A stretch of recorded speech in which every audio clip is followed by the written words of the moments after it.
Estas preguntas solo tienen una finalidad: indagar los conocimientos previos de que se disponen para abordar exitosamente el estudio del tema, bien sea las que aquí se señalan o bien las que considere el lector como las más adecuadas.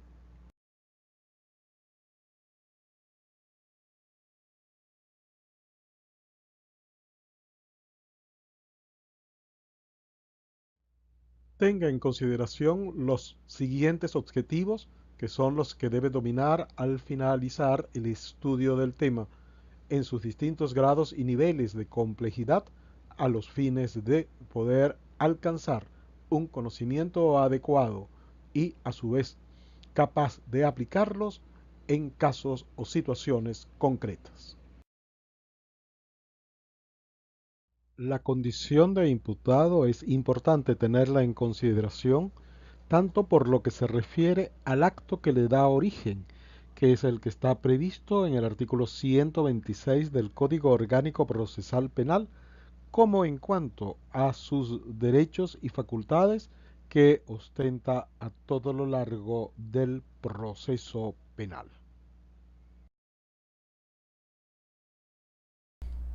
En cuanto a los derechos del imputado, se encuentran previstos en el artículo 127 del Código Orgánico Procesal Penal del modo más general. Obviamente existen otras disposiciones que en específico se contraen a dichos deberes, pero estos abarcan los descritos en el artículo 127 del modo más general, tales derechos que asisten al imputado durante el curso del proceso. Los que están previstos entre los numerales primero a octavo, ambos inclusive, el 11 y el 12, pueden ser clasificados como derechos activos, en tanto que los previstos en los numerales 9 y 10 pueden ser considerados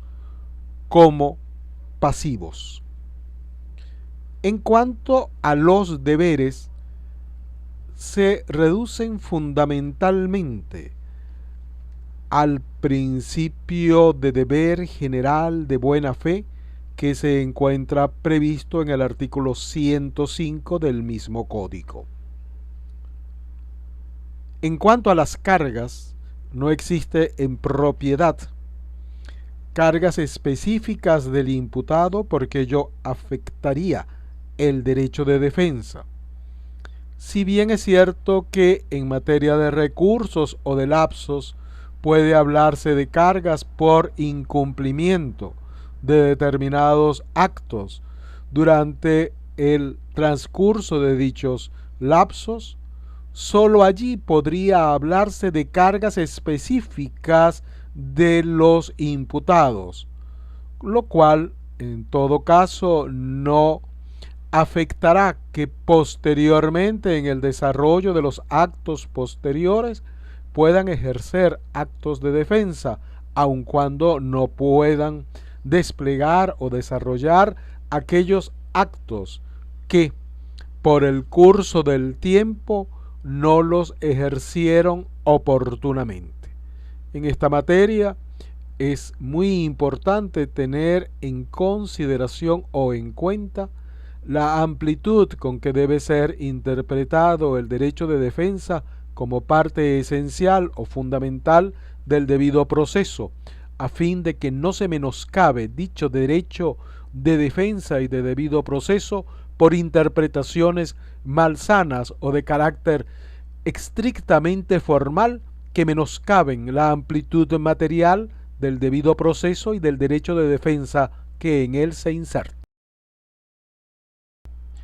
El imputado tiene el derecho de participar de manera activa en todas y cada una de las etapas del proceso, sin que este derecho pueda considerarse menoscabado o reducido por la existencia de la defensora o defensoría técnica. En consecuencia, el imputado, aun cuando no haya declarado por haberse acogido al precepto constitucional para utilizar la expresión comúnmente empleada en el mundo forense, ello no afecta ni excluye la posibilidad de que vuelva a declarar y lo haga cuantas veces así lo desea. Si bien es cierto que, por ejemplo, en el artículo 330 del Código Orgánico Procesal Penal, que se refiere a las declaraciones del imputado o imputada, no se establece de un modo expreso que podrá declarar, aun cuando se abstenga de hacerlo en otra oportunidad. Ello va implícito al ejercicio del derecho de defensa y por lo tanto al debido proceso. Téngase también en consideración que aun cuando el imputado se haya abstenido de declarar con relación a una pregunta formulada, bien sea en la fase intermedia, bien sea en la fase del juicio oral, o bien incluso durante la fase de la investigación, ello no significa que renuncia al derecho a contestar las otras preguntas que se le formulen.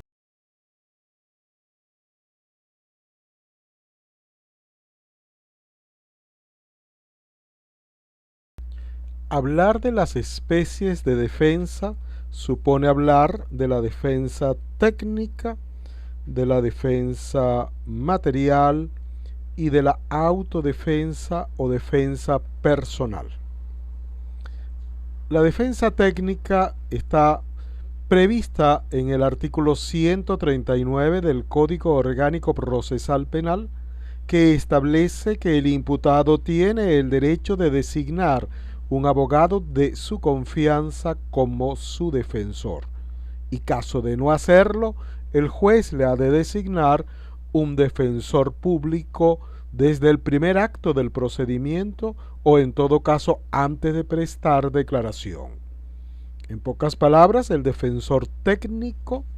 es el abogado defensor, sea público o sea privado.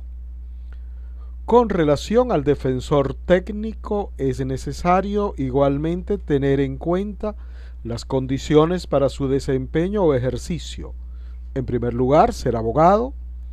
En segundo lugar, no tener impedimento para el ejercicio libre de su profesión.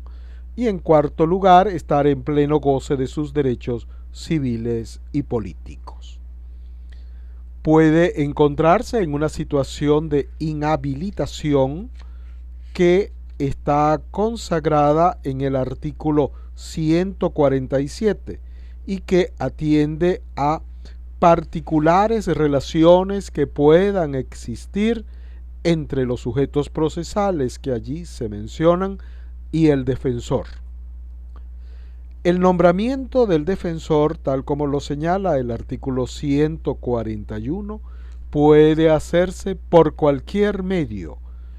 en el que conste la declaración de voluntad del imputado. Sin embargo, en la práctica forense, esta disposición es constantemente violada, al menos en el circuito judicial del área metropolitana de Caracas. En esta disposición se establece que apenas sea designado, el defensor debe aceptar el cargo y prestar el juramento correspondiente y asimismo ha de señalar su domicilio o residencia.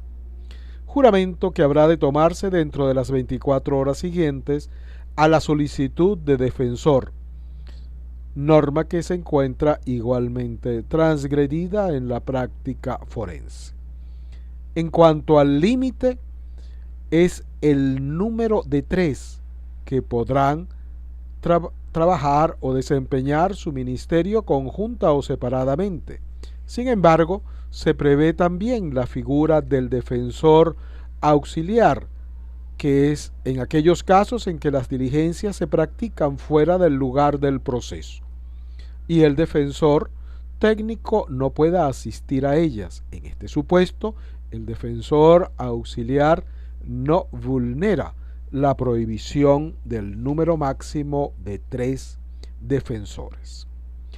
El defensor designado puede excusarse, es decir, no aceptar el cargo, pero cabe también la posibilidad que renuncie a ella, renuncia que puede darse bajo dos supuestos, sea una renuncia expresa o sea una renuncia tácita, cuyos supuestos también condensa el artículo 145. La inasistencia injustificada a la celebración de un acto, supuesto en el cual el tribunal ha de proceder de inmediato a designarle un defensor público. Existe también la posibilidad de que el defensor sea revocado. Ello puede proceder en cualquier estado del proceso, pues forma parte de los derechos del imputado, tal como lo prevé el artículo 144 del Código Orgánico Procesal Penal. La designación del defensor tiene por efecto que deja sin efecto, valga la cacofonía, al que haya sido designado previamente, si ello es expresamente señalado por el imputado. De lo contrario, debe entenderse que el nuevo designado se incorpora al equipo de defensa previamente constituido. En el caso de renuncia de un defensor, no debe entenderse que el imputado carece de defensa, pues de realizarse un acto, el defensor público podrá ser designado por el juez. Sin embargo, de acuerdo a las disposiciones éticas, el defensor que renuncia no debe separarse materialmente de la causa hasta tanto se proceda a la designación de un nuevo defensor. Existe también el supuesto de la defensa material. La defensa material no es otra cosa que el derecho que le asiste al imputado de intervenir en todos los actos que considere merezcan dicha intervención e igualmente formular solicitudes y hacer observaciones, lo cual en modo alguno puede considerarse menoscabado por la presencia o la existencia de un defensor técnico, quien en todo caso deberá prestar su asesoría o acompañamiento al imputado en la formulación de estas solicitudes y observaciones, bajo el entendido que el defensor no es una figura que sustituye al imputado cual si fuese un apoderado, como ocurre en materia civil, por lo que la mayoría de los actos más importantes del proceso han de realizarse en presencia del imputado, salvo en aquellas situaciones o como sucede, por ejemplo, en los recursos en los cuales la ley permite que el defensor ejerza el respectivo derecho sin la presencia del imputado. Queda, por supuesto, lo que se refiere a lo anteriormente expuesto sobre las situaciones de contumacia o de rebeldía. La defensa personal es aquella que, de acuerdo a la misma letra del artículo 139, puede ejercer por sí solo el imputado sin que ello implique la designación del defensor. Se tratará de aquellos supuestos en los cuales, por sus conocimientos o competencia, el imputado pueda prescindir de la figura del defensor. Allí, sin embargo, el juez ejerce una suerte de control porque sólo lo admitirá cuando a su juicio no perjudique la eficacia de la defensa técnica, supuesto que no es en lo absoluto fácil de determinar, pues si bien es cierto que el imputado puede contar con conocimientos jurídicos suficientes como para ejercer su propia defensa, ha de tenerse siempre en cuenta que la condición de imputado durante la secuela del proceso o del juicio implica una situación de carácter psicológico que afecta la objetividad que debe privar en el desempeño del Ministerio de la Defensa. De allí que el juez ha de ser sumamente cauto y prudente en el ejercicio de esta potestad.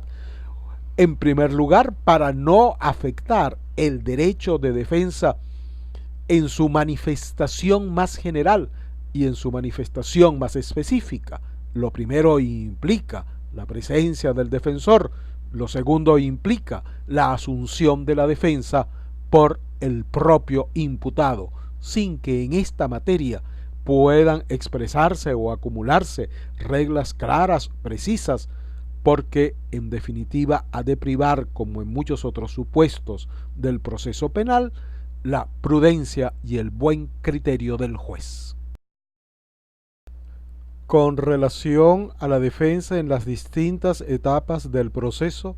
baste con señalar que a ellas nos remitiremos al analizar las distintas etapas, habida cuenta que un análisis e incluso una descripción, por superficial que lo fuere, con relación a todas y cada una de estas etapas, podría constituir un punto o una exposición excesivamente larga en cuanto a esta presentación. El Código Orgánico Procesal Penal emplea los términos contumacia y rebeldía como sinónimos. En una disposición que se inserta en el procedimiento de los delitos menos graves, es decir, de aquellos cuya pena no excede de 8 años de privación de libertad. El artículo 355 prevé 4 supuestos de contumacia o rebeldía. La primera es la incomparecencia al llamado del órgano jurisdiccional o del Ministerio Público. El segundo es la conducta violenta o intimidatoria durante el proceso que lleve hacia la víctima o testigos el imputado. El tercero es el incumplimiento de las medidas cautelares sustitutivas. Y el cuarto es la comisión de un nuevo hecho punible. El efecto que produce dicha situación de contumacia o rebeldía no es otro que la revocación de la medida cautelar que se le haya otorgado, lo que no obsta que se pueda volver a otorgar. Son distintos los supuestos que, a criterio del legislador ejecutivo, constituyen una conducta que homogeneiza como contumaz o rebelde. La observación que fundamentalmente se puede realizar con relación a estas disposiciones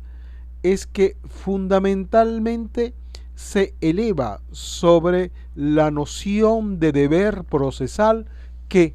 en ocasiones podría ser contrario o adverso al ejercicio del derecho de defensa. Existe otra previsión que es la contenida en el artículo 310 del mismo Código Orgánico Procesal Penal, y esto con ocasión del procedimiento ordinario,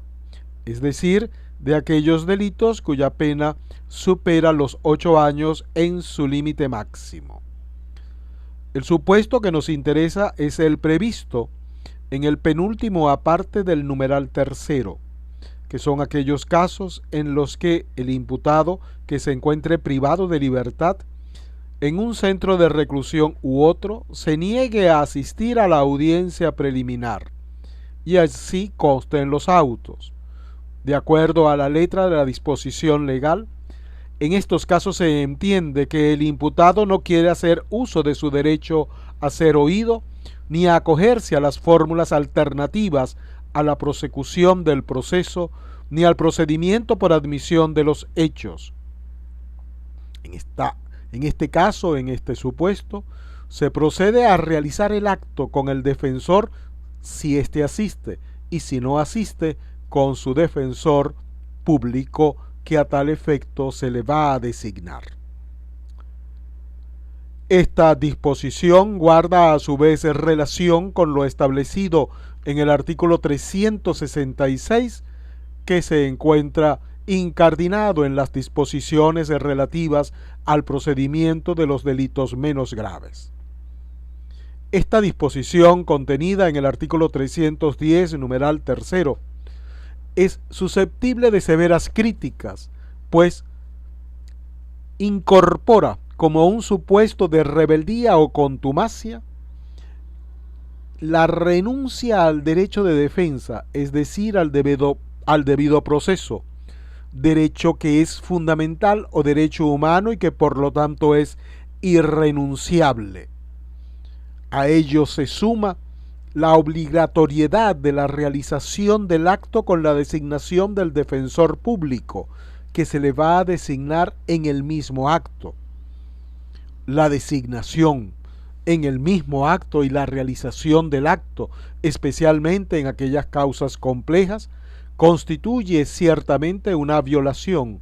al derecho de defensa, tal como está previsto en el artículo 49, numeral primero de la Constitución, habida cuenta de que no se cuenta entonces con el tiempo necesario y adecuado para ejercer la defensa. Ciertamente que en aquellos casos en los cuales exista una negativa a la realización de la audiencia preliminar, el Código Orgánico Procesal Penal pudiera buscar algunas otras alternativas, pero en ningún caso bajo la cobertura de que el imputado renuncia al derecho a defenderse. Además, en el mundo fáctico es perfectamente posible que se presenten situaciones de negativa del imputado a la asistencia, supuesto en el cual puede valerse de medios disuasivos que, respetando la dignidad y la libertad del imputado, no menoscaben sus derechos fundamentales y a su vez permitan a la sociedad la garantía de la realización del proceso. No hay que olvidar que la Constitución del año 99 no prevé el juicio en ausencia, de tal manera que el constituyente del año 99 entre la exigencia social de la realización del proceso y el respeto al derecho del imputado de asistir o no al proceso, optó por privilegiar este último, de tal manera que se mantiene esa disposición constitucional en vigencia cuando se promulga el Código Orgánico Procesal del año 2012 y ante la imposibilidad de una violación manifiesta del juicio en ausencia, sin embargo se optó por una vía que resulta a todas luces violatoria abiertamente de la garantía y derecho fundamental del derecho de defensa, de tal manera que esta disposición no puede menos que ser calificada de inconstitucional, si bien la contenida en los procedimientos de delitos menos graves es susceptible de duda, esta en todo caso no deja lugar a dudas respecto a esta crítica que severamente se le puede formalizar sin ninguna duda. La Constitución, en su artículo 268, establece que la ley establecerá la autonomía, organización, funcionamiento, disciplina e idoneidad del servicio de defensa pública. Es, por lo tanto, el primer elemento a considerar dentro del marco normativo, donde se establece su condición de un servicio público, es decir, de un servicio de defensa pública. Posteriormente, la Ley Orgánica de la Defensa Pública del año 2008 regula tanto en la parte administrativa u organizativa de la institución como con referencia a los elementos conceptuales o institucionales que concitan nuestra atención. En cuanto a los principios, el artículo 6 de la mencionada ley los establece y muchos de ellos concuerdan con los previstos en el artículo 26 de la Constitución. En cuanto a los objetivos, se encuentran asociados a su competencia, vale decir, los objetivos son el cumplimiento de sus competencias, que no son otras que el garantizar a toda persona el derecho de defensa en los términos que aparecen consagrados en la Constitución, y asimismo a cualquier otra que por aplicación de la Constitución, de las normas, tratados, pactos y convenciones ratificados por la República le sean atribuidas. La naturaleza consiste en que es un órgano constitucional del sistema de justicia, que goza de autonomía funcional, financiera y administrativa. Es asimismo un órgano único e indivisible que se encuentra bajo la dirección y la responsabilidad del Defensor Público General. Las características se extraen de lo dispuesto también en el mencionado artículo 3. Es decir, en primer lugar, es un órgano del sistema de justicia. Es un órgano autónomo y es un órgano dirigido por el Defensor Público General. En materia de prueba documental y de incomparecencia a la audiencia preliminar, el Código Orgánico Procesal Penal establece la inclusión del defensor público o de la defensoría pública en el caso de no existir o de la derogatoria o exclusión del defensor privado, como se verá posteriormente. Son pocas las disposiciones del Código Orgánico Procesal Penal que establecen expresamente la regulación de la actuación del defensor público, seguramente porque en definitiva se confunden, salvo expresa disposición del mencionado código, con aquellas que le corresponden al defensor comúnmente conocido como defensor privado o, si se prefiere, como defensoría técnica.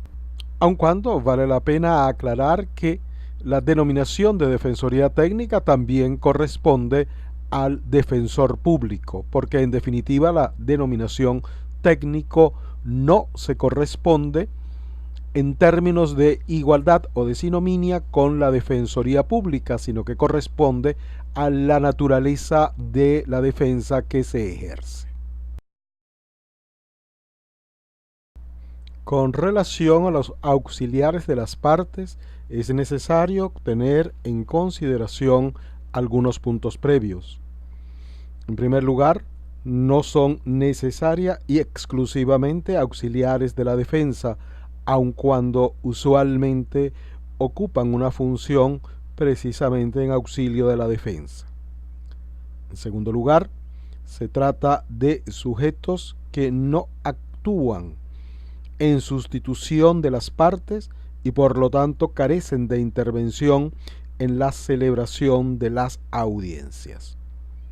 Los asistentes no profesionales son fundamentalmente estudiantes de derecho que cumplen tareas de carácter accesorio sin que puedan sustituir